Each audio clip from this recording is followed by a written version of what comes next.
各位觀眾晚上好，歡迎收睇本台特別製作嘅紀念專題報導。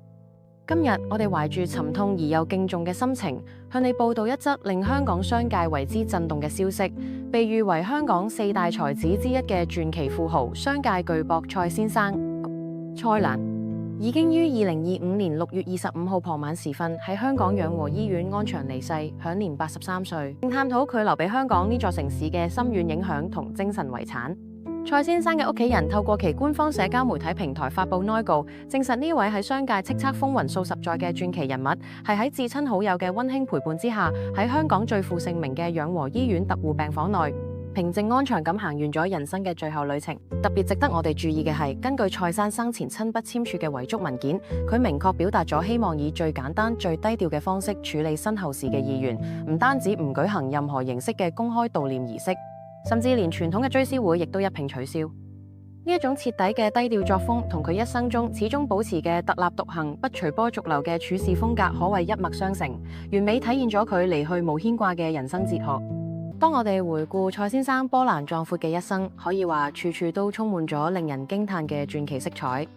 呢位出生於1942年戰火紛飛年代嘅商業奇才，憑藉住個人嘅商業頭腦同敢為人先嘅冒險精神，從一無所有嘅底層做起，白手起家，創建咗一個橫跨地產、金融、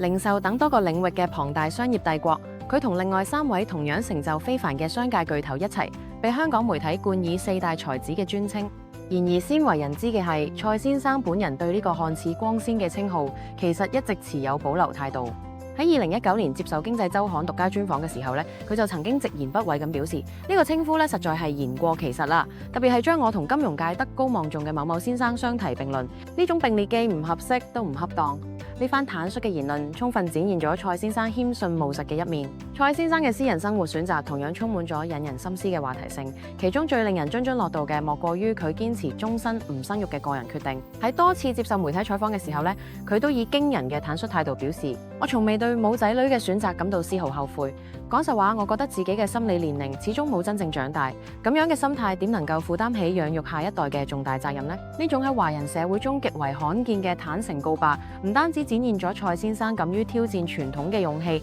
更體現咗佢對生命價值同個人選擇嘅深刻思考。喺教育理念方面，蔡先生更加係以直言不諱嘅批判態度聞名於世。佢曾經喺多個公開場合明確表示，如果我有細路，我寧願聘請私人教師喺屋企教育，亦都絕唔會將佢哋送入現行嘅學校體系。呢種對傳統教育制度嘅強烈質疑，實際上源自佢個人喺填鴨式教育環境之下嘅親身成長經歷。蔡先生認為，當今嘅教育制度過於注重標準化考核，嚴重扼殺咗孩子嘅創造力、批判性思維同獨立思考能力。呢種教育模式培養出嚟嘅，只能夠係順從嘅執行者，而非具有開創精神嘅領袖人才。晚年嘅蔡先生過住令無數人稱羨嘅優雅生活。根據多位同佢關係密切嘅知情人士透露，喺生命嘅最後幾年裏面，佢選擇入住香港半島酒店最頂層嘅豪華海景套房，配備咗包括私人助理、專屬管家、營養師、物理治療師同埋醫療團隊在內嘅完整服務團隊，提供24小時全天候嘅貼心服務，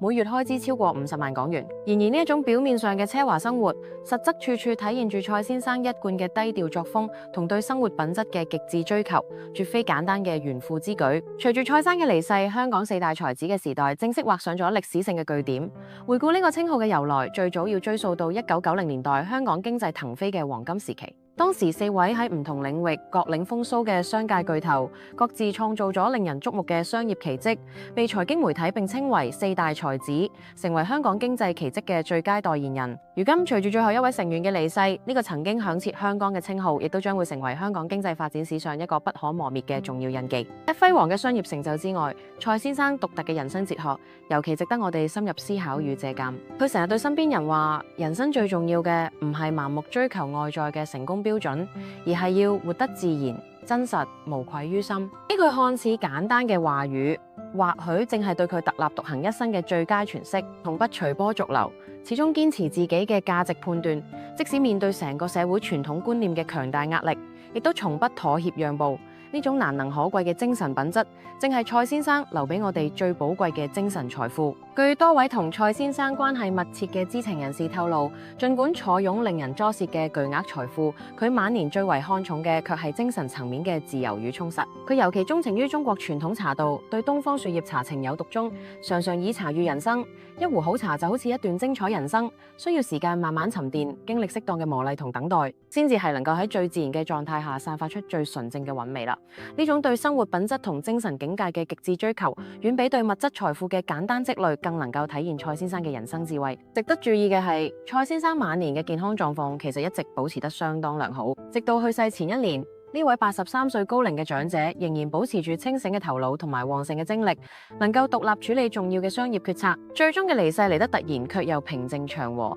正如佢生前經常對友人表達嘅願望：但願我能夠喺不知不覺中安然離去，就好似秋日落葉歸根咁自然。呢種圓滿嘅人生謝幕方式，或許係對呢位傳奇人物最好嘅告別與致敬。隨住蔡先生離世嘅消息傳出，香港社會各界紛紛以各種方式表達深切嘅哀悼同崇高敬意。多位商界領袖喺接受本台獨家採訪嘅時候，都不約而同咁表示，蔡先生唔單止係一位成就斐然嘅企業家，更加係香港精神嘅典型代表人物。佢嘅敢言敢為、堅持己見、勇於創新嘅精神品格，喺某種程度上重塑咗成個香港商界嘅文化氛圍與價值取向。佢嘅影響將會持續數代人。喺節目嘅最後，等我哋以蔡先生生前最鍾意，亦都最能夠代表其人生智慧嘅一句說話作為結束：人生如品茶，不必刻意追求外在形式，最美好嘅滋味往往喺最自然、最唔經意嘅時刻悄然呈現。呢句充滿東方智慧嘅箴言，或許正係對蔡先生精彩紛呈